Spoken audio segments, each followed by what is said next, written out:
Hello everybody, it's Stephen and Walter here for So Chatty, episode 20 on August the 6th, 2021. And we really didn't have any ideas for this week's show until, well, after I had a little accident the other day. We're just back from Ultimate Sewing, where I've taken my 550E embroidery machine in for repair. And you know, if there's something stupid I can do with a sewing machine, I will do it. Now, what really happened was, I don't know what happened. Is the problem. Thread, basically, the short version of the story is, thread went down in my bobbin, where my bobbin winder is. Some thread went down in below that, right into the there's a little hole next to the bobbin winder. That I guess it uses it for when you push the winder next to the gear stopper to put it in. And the thread went down in that hole. I didn't know this had happened. It had a thread break. I was rethreading the machine. It wasn't even the thread I was using, but I had it on my thread stand. It was one that was hanging sort of loose, okay. And somehow it got sucked down into that hole. It wrapped around probably the shaft for the flywheel, and now my flywheel does not fly. It does not. It's sort of jammed right now. Yeah. So took it in for servicing at Ultimate Sewing, and I also figured while it's in there, they might as well clean it, tune it up, do all of that stuff to it as well. I mean, I haven't had that machine that long, but I'm a heavy user, and you know that. But yeah, it would only happen to me. It is a completely and I looked thing. into how I could get at it to fix it myself. But the problem is that where it's sucked into, you have to take a lot of parts. So you got to take a lot of panels off the back of the machine to be able to get at it. And since it's a fairly new machine, if it was an old machine, I'd be maybe more adventuresome to take it apart. But since it's fairly new, I didn't really want to have to fiddle with trying to take it apart to get at that location. Yeah, so we're letting a professional do it. Yes, it will cost me, but probably $200. But you know, that's it's my luck. It's Ham's. But this got us, when we were talking about this got us thinking about, well, what we called this episode, stupid sewing machine tricks and how to avoid them. You know, your sewing machine will do things while you're using it that it has never done before, and you don't know why. Just like the situation we just talked about. So we thought we'd go over some of the ones that we've run into in our experience with machines, and I'm sure you can come up with a whole lot on your own. And so this is more or less of, don't do this because it's going to cause you some grief. So right off the bat, I'm going to talk about one of the most common problems people have, and it's one of these little things right here. If you look at this really close, see that lump of thread up there? That's called a thread nest, okay, or a bird's nest, whichever way you want to call it. And it's basically where your thread is coming up from the bobbin and meeting with your top thread, and it's not sewing in a nice straight line like that, like it should. Now, this often happens when you're first feeding fabric into your sewing machine at the beginning of a piece that you're doing. And the way you can avoid that is, that's usually not a major problem. It's just that if you're doing a quilt, for example, you may have this little knotty piece in your seam allowance. You can take a pair of scissors and you can sort of pick those out, and you know, it'll be fine. But if you don't want to have that problem, if your machine is doing that, then you need something like this little piece of fabric. It's called a leader or a header, whatever you want to call it. And you just run this underneath your needle. And when you come to the edge of it, stop, the end of it, and stop, and then start feeding your fabric through. So your bird's nest will all be on this piece of scrap fabric, and you don't have to worry about it going into your clothing. But you can have bigger problems with a bird nest. Now, there's all kinds of reasons why you might get a bird's nest. The first thing people go for is, all the time you'll hear, is tension. Your tension isn't right. The tension of your top thread or the tension of your bobbin thread. When you start playing around with tension, you're asking for trouble. I can tell you that, unless you are a professional. Now, on the new machines, the computerized machines, the more upper end, middle to upper end machines, they have an automatic tension setting. It just automatically adjusts the tension according to what you're using. And you should never have to touch that at all. And I kind of recommend you don't touch it. But if you do have to touch it, make sure you write down what your settings are if you can, like where you start from.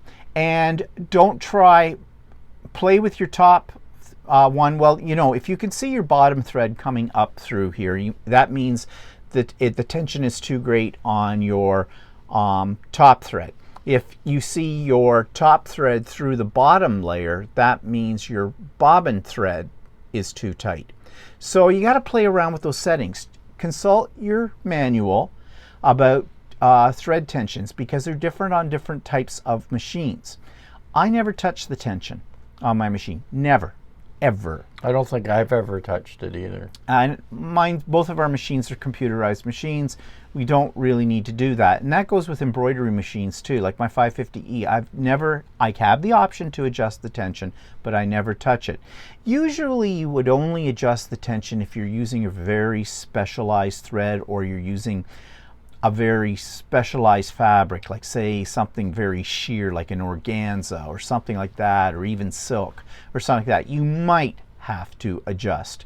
But again, you can find out what your machine should be set at if you just consult your manual, or just go onto the internet and put in your machine type and say, what tension settings are best for silk or organza, and it'll probably help you out. But 9 times out of 10, you shouldn't have to adjust that. Yeah. Now, that doesn't mean that's the only reason why you can have a bird's nest.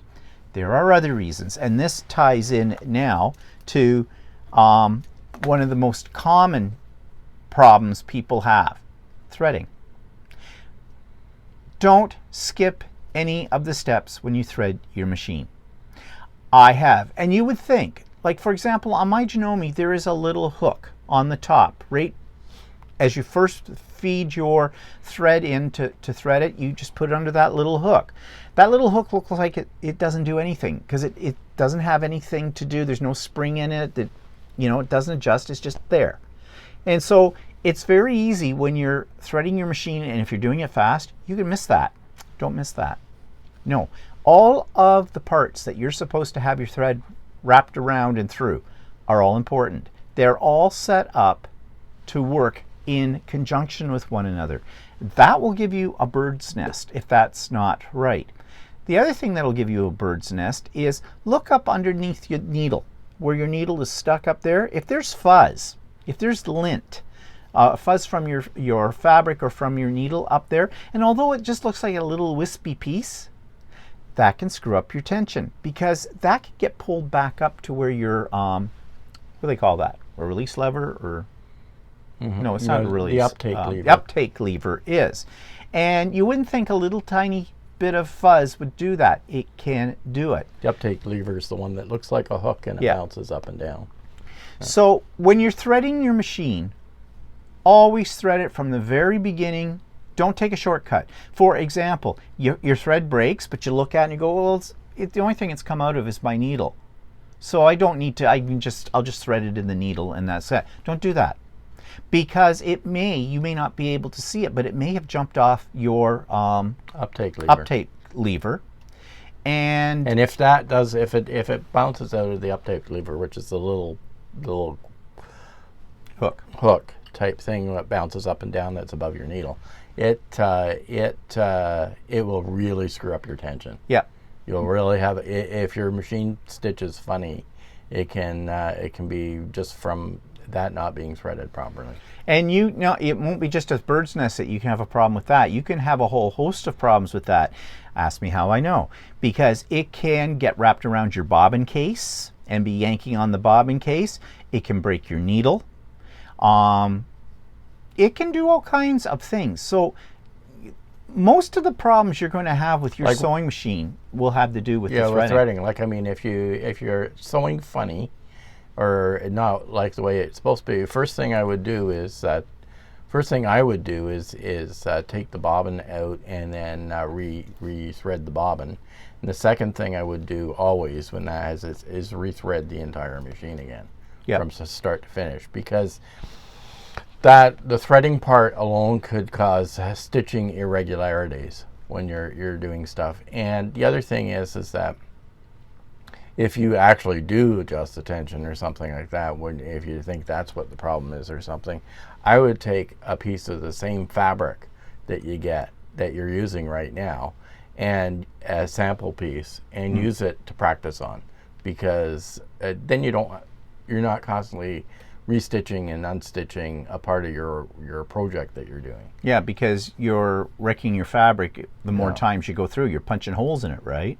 So, yeah. So really, that is one of the... As soon as I have a problem with my machine in that way, I unthread it and rethread it from scratch. Yeah, and the second thing that I do is then check to see how dirty my machine is inside. Yeah, that was on our list here too. It's on our list too. But you've heard us say this before, but it's true. You have to oil your machine and you've got to clean your machine. And you don't do it once a year. You do it after every major project, if not sooner. I sometimes have to clean out my machine when I'm quilting a quilt, for example. There's a lot of lint in that because you're going through batting. And I will, partway through my quilting, I will stop. I will get out my brush, my cleaning brush. I'll clean out the bobbin case, the whole bit. I'll give it a little drop of oil, make sure it's all nice and clean, and then carry on from there. Because it's surprising how a dirty machine, and you don't think it's dirty. That's the thing. You look in there and you go, well, you think dirt. You think you're going to see big gobs of stuff in there. No. Sometimes people do. Yeah, sometimes people. But the thing is, you may not even see it. Because, you know, depending on what color fabric you're using or whatever, you just take your brush and you go in around that bobbin case in there. You'll pick up fuzz. You may not pick up these huge dust bunnies that are going to eat your children, but... You know, I've had it before in my embroidery machine, the 550E, where all of a sudden it'll be right through the middle of a project, and all of a sudden the thread, the thread cap keeps breaking. And what I've done before is I've taken the bobbin case and everything out, cleaned it underneath, and put a drop of oil underneath it, and it makes a world of difference. It starts stitching properly again, and the thread stops breaking. So you wouldn't think something so simple as that would make a difference, but it does. These are very delicate machines. The way every piece has to work in harmony in order to get the perfect stitch. So Walter has an interesting one. He talks about his spools. Sometimes, just for mysterious reasons, jump right off his sewing machine. Yeah, well, what happens is I've had it happen with the two different kinds of threads that I've used. I usually use Orifil cotton, and most people don't know this, but when you get a new Orifil thread, you can pop the bottom piece off and unwind your thread from the bottom. Here. Yeah, if you can't find the end of the thread on it, that's where it is. Yeah. It's hidden under the bottom piece. Yeah, but what sometimes happens with a new one of these spools is, as it's unwinding your thread, it may have been miswound at the bottom, and it gets caught in between. It shouldn't go into the bottom when it's taking it from the spool, but sometimes it goes into the bottom, and when that happens, it snags on your machine and it won't unwind. So you have to unwind it to get it to do that. And what will end up happening is this will just pop right off of your spool stand or whatever. And if it does that, it may just, okay, there it is, it's laying over by the side of your sewing machine. You got to stop everything, put it on. Or your thread can get looped and get wound around other parts of your sewing machine when that happens as well. That can be a problem. And I don't know if you saw it clearly, but Walter was showing you this. That pulls off. And you see there's the little end of the threads right there. And you put it back on. Then you were going to talk about... okay. Well, lately I was doing a jean jacket, and on the jean jacket I was doing top stitching. So I use a fairly thick thread. And in this particular application, I'll either use a 12 weight Orifil, or in this case I've got a Mara 30 Gutermann thread, and it's a fairly thick thread. And not that that makes any difference, but you'd think these Gutermann spools would unwrap evenly, but on this particular spool, when it seems to get down to the bottom part where the wrapping is, it all of a sudden will catch, and it's like the spool won't unwind and won't move, and it jumps off my spool holder too, or it'll snag, and the machine will make some real weird noises, and I'll get skip stitches. So I'm always watching this spool to make sure it's unwinding properly. Now there's another thing you can do if that's happening to you constantly.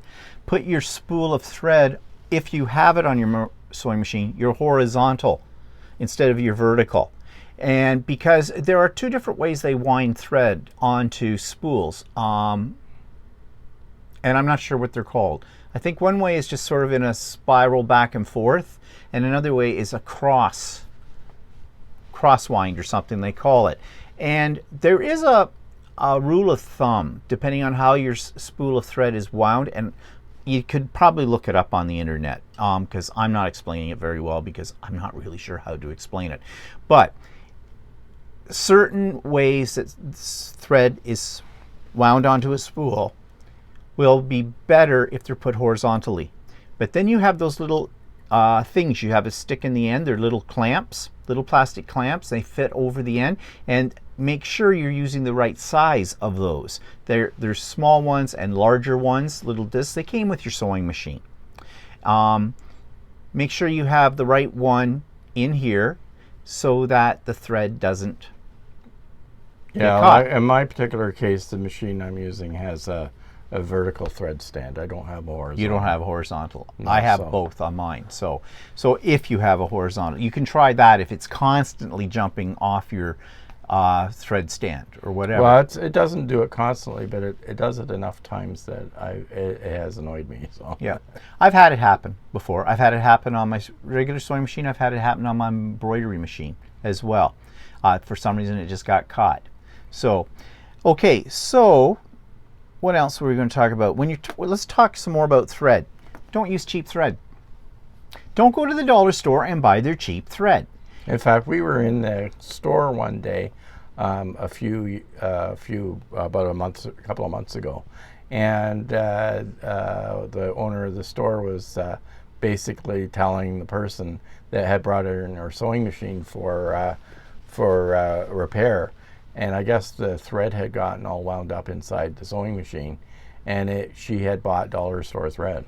Yeah, it's not worth it. Yeah, sure, you can get 5-6 spools of different colors of thread from the dollar store in comparison to one spool of Aurifil at $14.99, but at what cost? If it screws up your machine, if it screws up your sewing, it's not worth that bargain. And how do you tell a quality thread? Pull it and see how much tension you have to put on it before it will break. Now you see, I put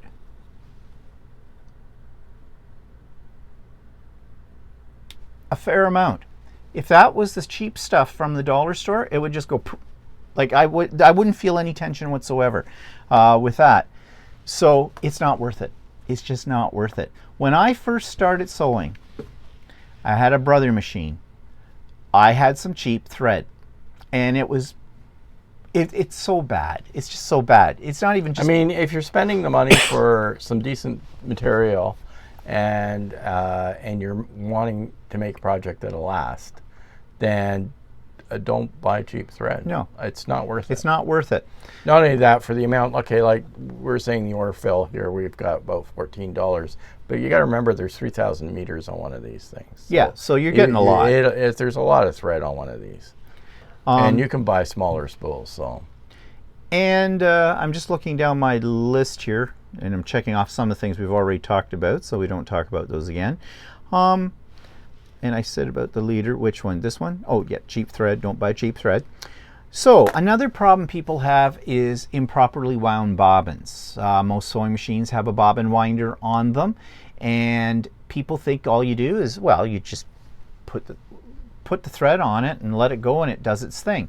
Well, yeah, it should, but there are different machines do it differently. My machine, I put the bobbin holder, the bobbin, not the bobbin holder, the bobbin onto a little spool.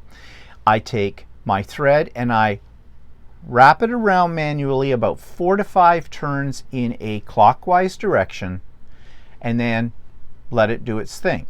Other ones you need to thread your thread through the little hole that'll be in the bobbin. That's how I do it. Top, yeah. And the same thing, and then you'll wind And it. then you hang on to the end of it until it takes. starts.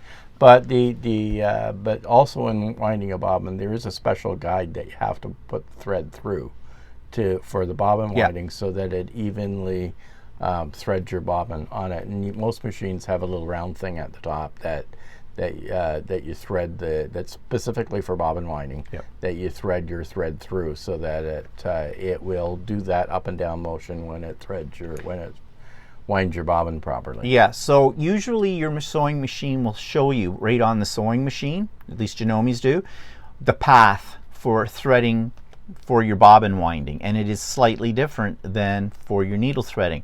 But your manual will show you that too. Again, just like threading your machine for sewing, don't miss a step in threading it for the bobbin winder. There's a lady in my class that a little while ago, she was going, well, first of all, she asked me where I bought pre-wound bobbins. And I sort of told her. And then what it turned out is that she could never figure out how to wind a bobbin on her own machine properly. Oh. And I said, well, where'd you buy the machine? She bought it at the store we normally go to. I said, why don't you go back there and ask her to show you how to properly wind a bobbin. She says, well, I've read the manual and everything else, but she couldn't figure out how to do it. Okay, well. And this is a lady that's been sewing for a while. It's not rocket science. Like, it's really not. Basically what happened is, I think what happened was that she wound it around the bobbin, like you were saying for you, right? Oh, yeah, yeah. And then she didn't pat enough on there so that there was tension on it. And so what ended up happening is it all wound loosely. Loosely. And you can tell, if you look at a bobbin, a properly wound bobbin, all of the coils of thread around the bobbin will be even. And tight. And tight. When you have a miswound bobbin, you'll know, because you will see that there'll be loops of thread. Some of it will be dropping off on the end of it, and others will be crisscrossing each other, and so that's not right. And most of the time, the problem with that is you just didn't set it up properly. So you got to do that. You can do some fine adjustment with there's a little bracket that presses up against the thread as it's going around the bobbin. If it's not set in exactly the right position, or if there's too much pressure on it, it's just a little screw on the top. You just loosen it or tighten it, and you can wobble the little thing in. Try that if you're constantly having a bad, and you know that you've wound it properly, but you're having a tension problem with the bobbin winder. Just adjust that little thing. Again, check the manual out. Manuals are not written all that well, but nevertheless, that's the first place to go. If you're having a problem, look for it. Do troubleshooting. And oftentimes they have a troubleshooting guide in the back of the manual too. You know, my bobbins aren't winding properly. Well, check the trouble guide and see what they say. And usually it's a simple fix, but it's worth fixing. Yeah, because if you have an improperly wound bobbin, it can give you a lot of problems. Yeah. So, if you're having trouble with your needle breaking, all right, here's one of the reasons why your needle might break. Check your presser foot plate that's in your sewing machine. I have done this, I don't know how many times I have done it. I have been busy quilting something or piecing something, and I'm using what they call the straight stitch plate. The straight stitch plate is the one that has a hole. Just let me pop mine out here.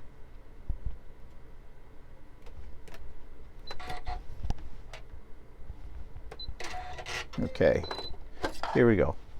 And then I'll show you the other two most common plates for a sewing machine. And your sewing machine may have come with both of these. It may have only come with one. This is the straight stitch plate. And if you notice here, these holes, there's two like oval holes and then a center hole that's round. That's when you're doing piecing or anything that's just a straight stitch. No zigzags or anything like that. The needle goes right down in that hole, plus you can adjust it to the left or to the right depending on the model of your machine if you need to. But the one that most commonly comes with sewing machines, lower end sewing machines, if you only get one plate, you'll get this one. The one with the bigger hole in the center. Where's my pen? Right here. This one that looks like an ellipse. Okay, that's so your needle can go back and forth like when you're doing a zigzag. But if you try to do a zigzag and you put this plate in, guess what's going to happen? It's going to break your needle because your needle is going to hit metal. So now on the upper end model sewing machines, they will warn you. If like my Janome has a sensor in it, it tells me what it'll gray out stitches I can't use depending on what plate is in it, which is very handy. It also puts up a warning after you've switched out plates and go, make sure that you have picked the right plate for the stitch or whatever. So that's a good thing to happen. But regardless of that, I have done it. I have gone in, I've sort of overridden the machine. I wasn't thinking and realized, uh-oh, too late. Zigzag with a straight stitch. Nope, bake. That's it. Needle breaks. There's other reasons why your needle will break too. When was the last time you changed your needle? Think about that. Needles need to be changed. Yes. Regularly. Regularly. And needles aren't that expensive. Okay. You just bought some today. What'd you pay? I think I paid $8 for 5. For 5 needles. Okay. That's not bad. Okay. So don't be stingy. It's like buying good quality thread. Make sure that you have a good supply of needles and you can change them out. Rule of thumb is after every major project, put in a new needle. Needles go dull, and they can, if you've had some serious thread breaks, you can actually, or you put in the wrong plate and it hit but it didn't break the needle, it can warp the needle. What other problem people do with needles that they don't realize, which I did anyway, was over tighten your needle. Oh, yeah. Like there's a little screw there. I do it first by hand a little bit, then just give it a little nudge with the screwdriver. But a lot of people think they got to tighten it right down. And what happens when you do that, you'll actually bend the needle. Yeah. Yeah, so you only need it to be finger tight, pretty much. A little more than finger tight. Like if you're using your screwdriver for it, then, you know, when you get to the point where you get a little bit of resistance, that's it, stop. You don't need it any more because, as Walter says, your needle that will warp your needle. Well, actually, I had it happen when I first started sewing. I brought it in, and the lady, the person teaching the class that I was in, I was having some trouble with stitching, and then she realized that my needle looked bent. And she says, "How tight did you tighten this?" And I said, "Well, I don't know. I tightened it tight, right?" And she said, "Oh, no, that's too tight. You can't tighten it that tight because it'll actually cause the needle to bend." So. And you may not even notice just by your first observation of it when the needle's still sitting in your machine that it actually it's bent. You need to take it out, take a new one, put them side by side, and you'll be able to see it then. You'll be able to compare with a new needle and the other. And it could only be just a slight bend. We're not talking something that's at a 90-degree angle. It's just a slight bend. But if it's got it, get rid of it. The needle's garbage. You don't use it anymore. And other things that can cause your needle bend is if you're going, I've made a few bags and other things that have a lot of seams that come together, and you have to stitch through a lot of thick fabric. And if the machine isn't pulling properly or whatever, or if you're trying to stitch over a really big hump really fast, then it can cause the pressure of the needle to bend, to make it bend as it's trying to get through all those layers of fabric. And a bent needle too will break because it may not be, if you're using the one that has the straight stitch, that has the single little hole, and if your needle is slightly bent, it may be hitting on the edge of that hole. I can't see it. Okay, it's right here, the hole where I've put my stiletto. Right there. It could hit on just the edge of that, and that will also damage your plate as well. And I know that from first-hand experience because I have replaced, not on this machine, but another one, a couple of times I've replaced the plate. And, even if, this is something too I didn't think of, but here's another problem why your thread might break.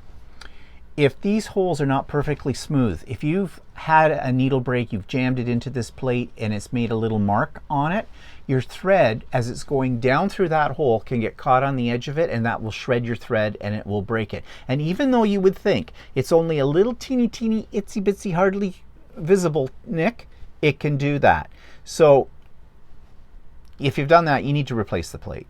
And the plates aren't that expensive. I don't know, I think the last time I replaced a plate, I think it only cost me about $10. No, I don't think more than so. that? I think I it's thought- more like $45. Was it $45? Yeah. Okay, I And if lied. you want to get the Teflon one, which I looked at today, is $110. Okay, I lied.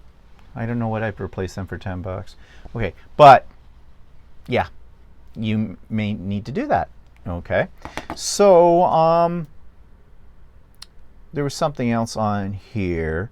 I think it depends on your model of machine, how Well, expensive yeah, it is. yeah, mine have sensors in them, so that's probably one reason why Yeah. they're kind of expensive. Okay, there was something else I thought I was going to talk about here about. Okay, the needle break. I also did I know. something really stupid. Oh, one what time. did you do really stupid? You did something stupid? I'm I did surprised. something really stupid. I was in a hurry and switching feet around, and yeah. I accidentally. I didn't think this would work, but I didn't believe that it would happen. But I actually put my foot on backwards, and then the first thing I tried to do is sew. The back of the foot was in the way of the needle, and I broke my needle. It broke a quarter of the foot off too, because Well, it was a plastic it's foot, a plastic foot, right? But yeah, I accidentally put the foot in backwards and didn't realize it until the needle broke. That could have been a real disaster health-wise too, because it was plastic. It broke the plastic. But if that had been a metal foot and the needle hit that, the needle would probably shatter, and, well, you never know where those little pieces are going to go. Well, the needle did break. Oh, it did? Yeah. Okay, so. So anyway, yeah, so I'm a little bit more careful now. I didn't think that you could put the foot on backwards, but I guess I did. You figured that one out. I've never done that. I'm surprised. I've done everything else with it. But also, speaking about when your needle breaks, oftentimes look for the little piece, because your needle's broken in two, and it usually breaks down closer to the eye of the needle than further up the shaft. Most of the time, you can see that little tip of the needle stuck in your thread, and so then you can take it and dispose of it carefully. But not always. And sometimes you will never find that little piece. And you know why? Because it's inside your machine. Yeah. And this is another reason why we said you need to have your machine cleaned on a regular basis, because they will take the bottom off your machine in there and clean all that out. And so if that little piece of metal or pieces of metal are down inside your machine, they can probably get them cleaned out. The danger is that if one of those little pieces gets into the gears or something like that, then that might be more of a major problem. So do look for the little piece. Usually, as I said, it's caught in the thread, or it could be right there. It could be stuck in your fabric as well. You could just have it stuck in your fabric. But speaking of metal, the number one rule, and I watch a lot of people and they don't do this, is never sew over a pin, because pins are metal. And you're playing Russian roulette. Yeah, I've seen people just, put their pins in sideways, or, from the edge, and away they go, through, no problem at all. And they'll say to you, I've never had a problem. They've been lucky, because the timing of when the needle has come down and where the pin is, it's just missing it. Sometimes what will happen too is, because the pin is rounded, the needle might hit it and shove it aside. Yeah. Right? But every time the needle hits a pin or something like that, if it doesn't break, it dulls the needle. And it may also bend the needle. Yeah. So just don't do it. Plus, again, it's a safety hazard. Now, another big tip is never, ever use pins when you're using a serger. And the reason for that is, if the pin accidentally is still lodged in your fabric and it goes through your cutting blade, your cutting blade gets nicked and it won't function properly after that. Yeah. And you'll have to get your blades replaced. Yeah, so, that's why they tell you don't sew over top of your needles, but I see people do that all the time. Or pins, sorry, yeah, pins and needles, whatever. Another thing that can break your needle, I've done this. This is more for the quilters. Okay, with quilters, you know, we can do free motion quilting, and we have a special foot for our sewing machine to do that. But we can also do ruler foot quilting, and that has a special foot too. And ruler foot quilting, for anybody that's not familiar with it, is basically uses acrylic rulers that are thicker than the rulers that you use for cutting fabric. They're about a 1/4 inch thickness of acrylic. And so, and the idea is you press that ruler up against the foot, the needle foot, so that you can do your designs. So your needle foot has to be raised a 1/4 of an inch. And usually they're designed with a ring of steel around them that's that thick. And that keeps the ruler from sliding under your foot.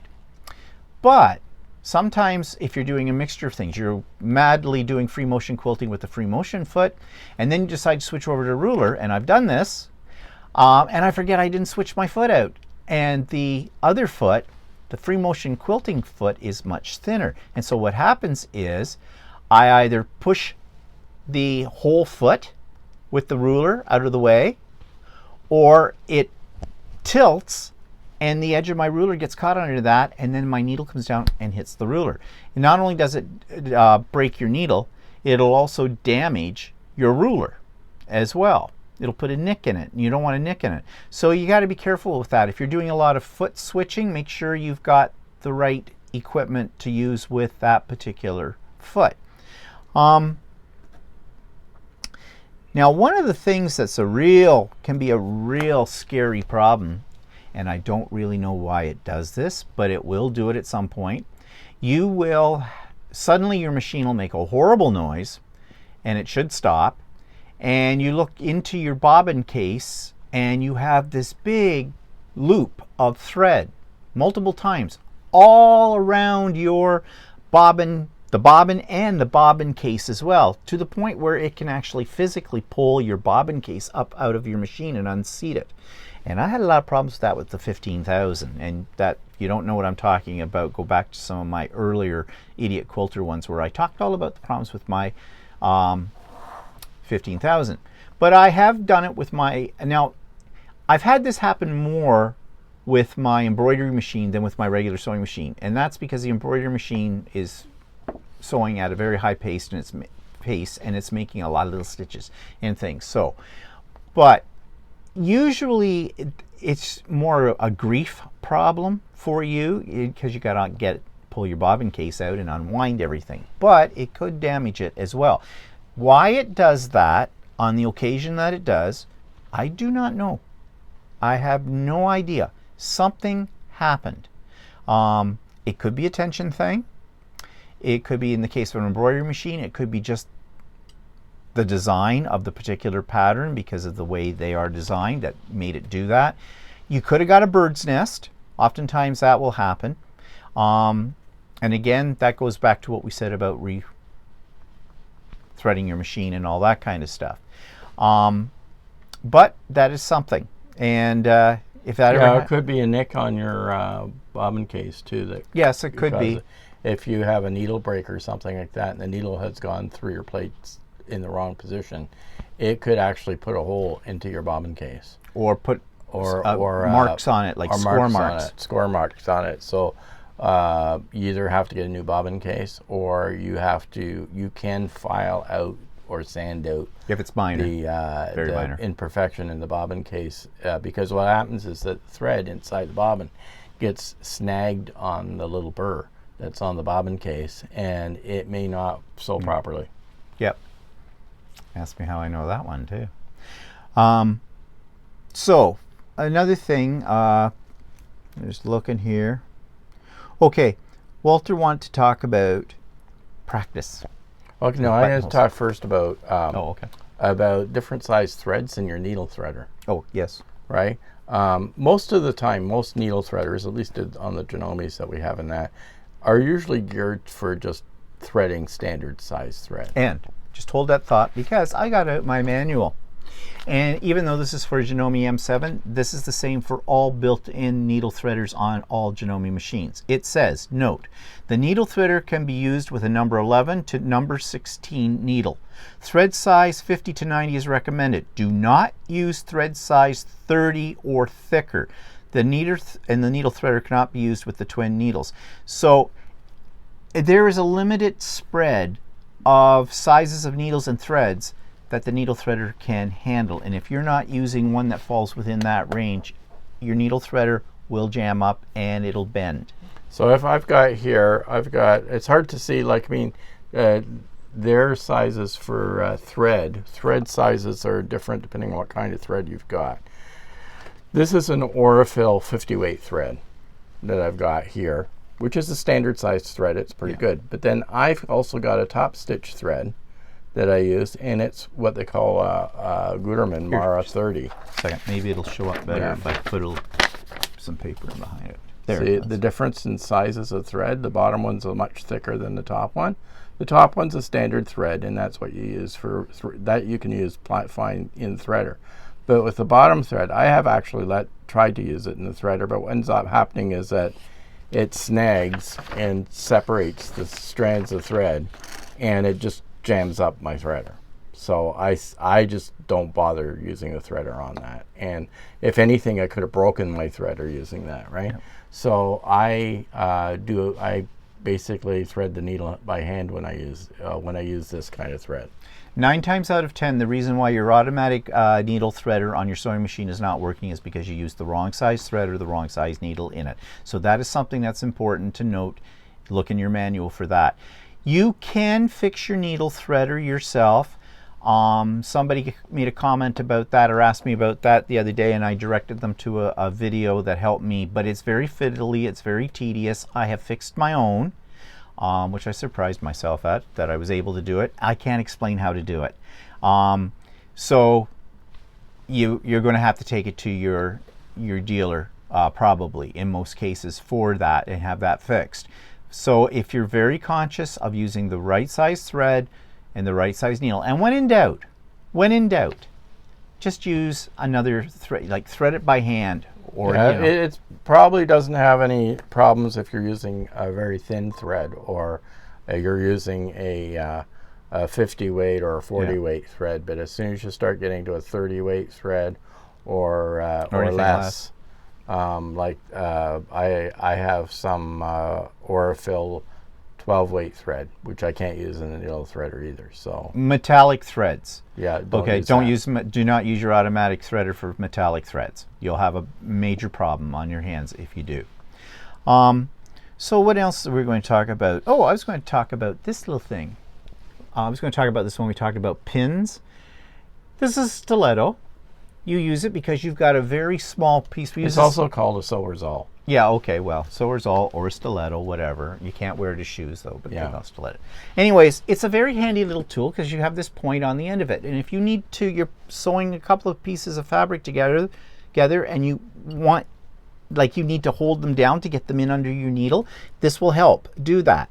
I use this quite a bit on things that have triangular corners, or things like that they want to flip up and out of the way. It's also very sharp and will pierce right through your nail, and ask me how I know that. But what I have done before is, okay, so I've got this thing and I'm feeding, I use this especially when I'm doing binding on a quilt, because when you're folding the corners over to get your nice 45-degree miter on it, this helps to hold that corner down.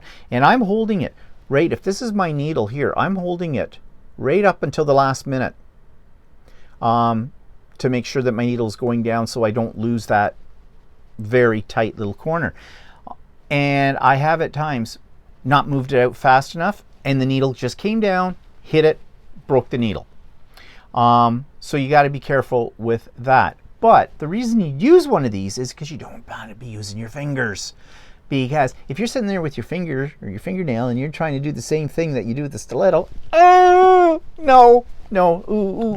That's what horrors are made from. Yeah. So yeah, be careful of that when you're sticking things on that. Or some people use like a seam ripper too. But it's the same sometimes thing. Use it to make a hole in my fabric for putting in snaps. Well, yeah, but I was talking about like they're using the ripper, like the stiletto, to push things through. Yeah. Like some people use a pencil or whatever. Anything. You get it in contact with Some that people use needle. a seam ripper, but the problem with seam rippers, they can get caught in your fabric and Well, yeah, rip your and fabric. rip that too. But I'm just saying, don't stick foreign bodies under your needle, okay? That's not good. If it isn't fabric, don't put it under there, okay? Simple as that. Okay, another thing that will happen, I was talking about these little leader pieces in the bird's nest. Sometimes, especially when you're sewing something that's on a point like this, and you're trying to, you want your needle to start right at the point, and you're pushing it through, well, it may get sucked down inside your machine a little bit. And then that jams things up and whatnot. So if you use a leader to start with like that, then you're okay. It usually works very well to avoid that problem. Now some machines, like I don't have that problem often with my M7 because it's got extra feed dogs in it and it pulls the fabric through very nicely. And that's the other thing. Feed dogs. And this can lead to tension problems with your thread. It can lead to a broken needle. Let the feed dogs do what the feed dogs were designed to do. The feed dogs were designed to pull your fabric through. You don't need to pull your fabric through. You just need to guide it so that you're making a straight stitch with it. Don't grab your fabric from behind and yank it under the needle because it may have been sticking. Okay, if it's a really thick fabric or if you've got like multiple seams in something like Walter's told you before about the little foot or the, what did you call it thing, the jig? Oh, it's the Genamajig, or you put a little piece of, it's a piece of plastic or something underneath the back of the foot to hold the foot. To hold it up. But what a lot of people will do is, you're sewing along, you're getting started, you hit a really thick seam, like a bump in your fabric, and your fabric doesn't seem to be moving now. The feed dogs can't pull it through. So you reach behind and you grab it and you start to pull it. Well, I have done this. I've done this. You've got to be very careful if you're going to do that. It's not a good idea to do it. You got to be gentle. You got to be gentle. Got to be a gentle pull.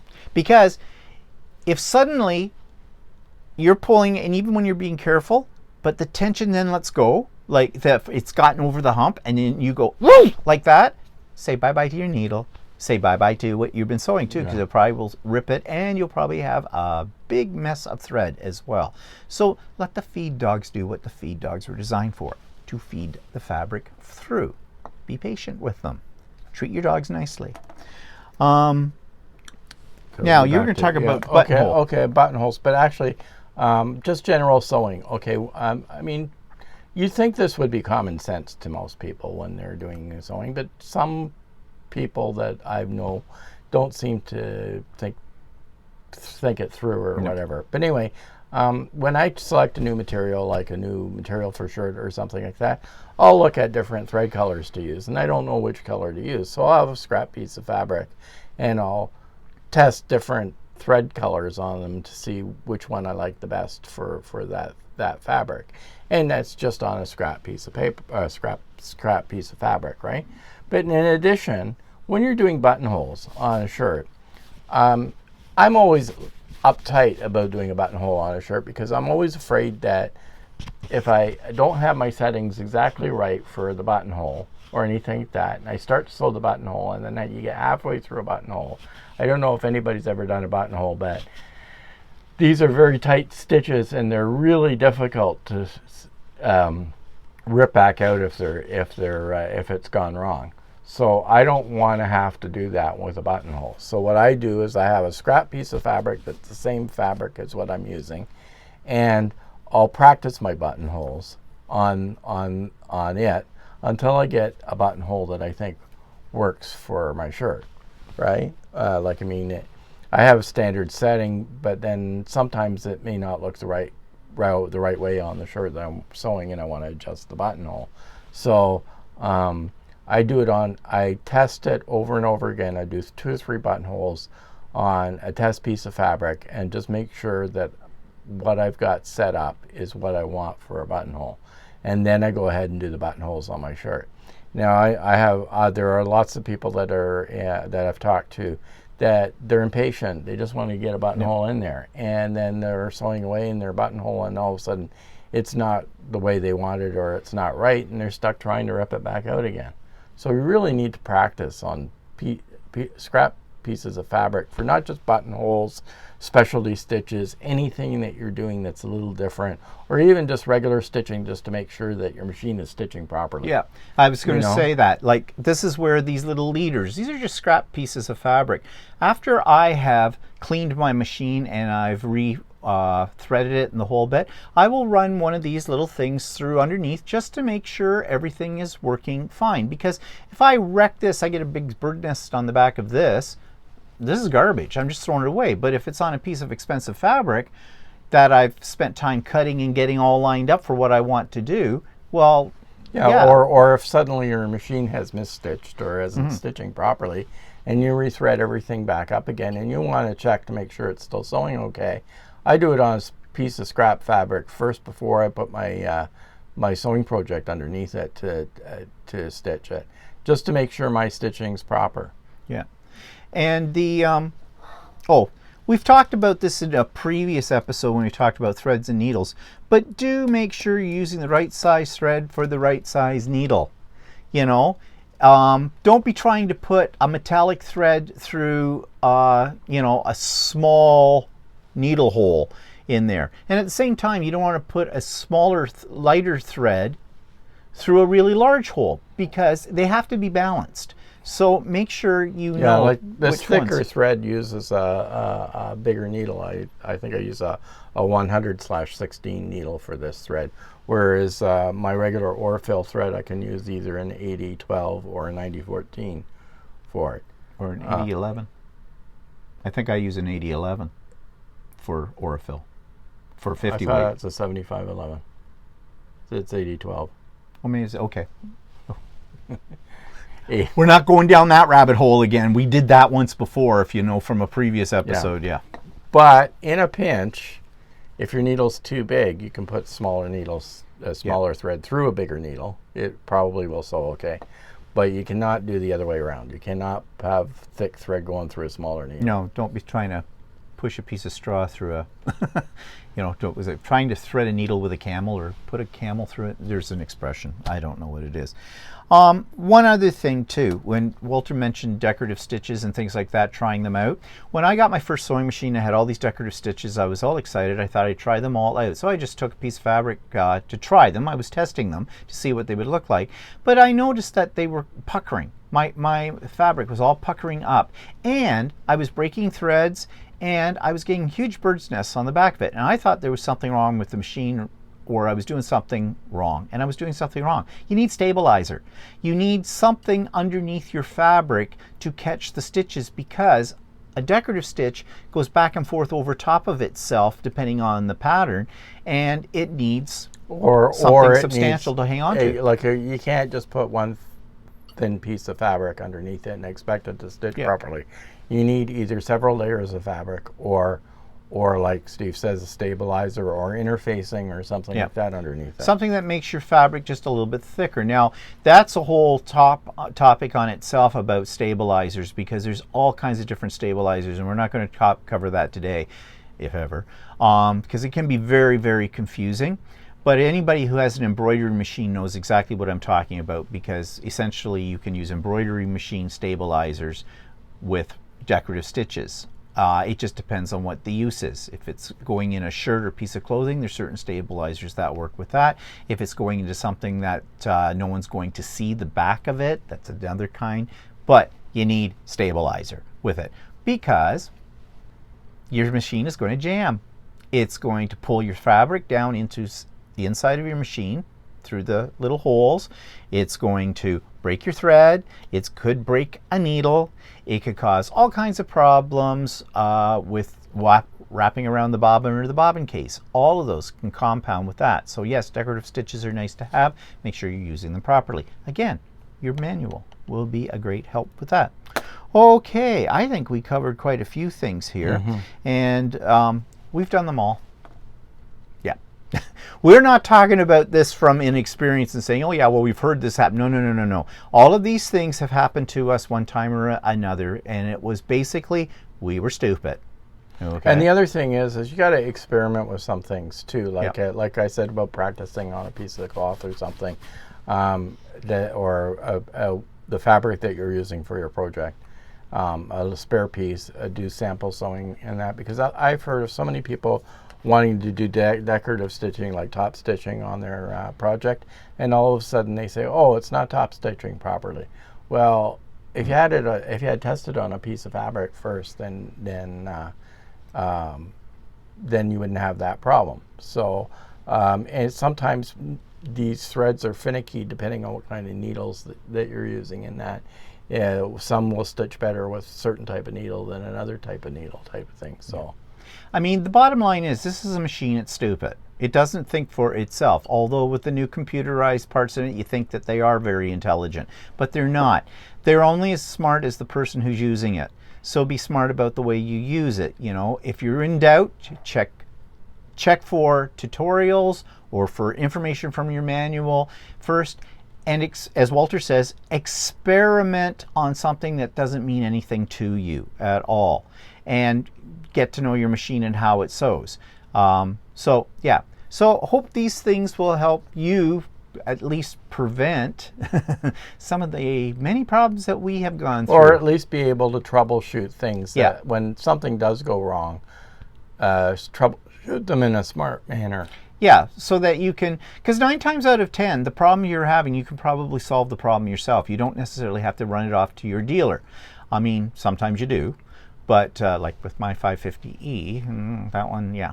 Okay, but yeah, just don't panic. Think about what you did and don't do it again. So, okay, hope that was of interest to you today, and we'll talk to you next week. I don't know what topic we're going to talk about then. We haven't got a clue. Again, we're looking towards you for suggestions. So, we'll see you next week for another edition of So Chatty. Say goodbye, Walter. Goodbye. Bye.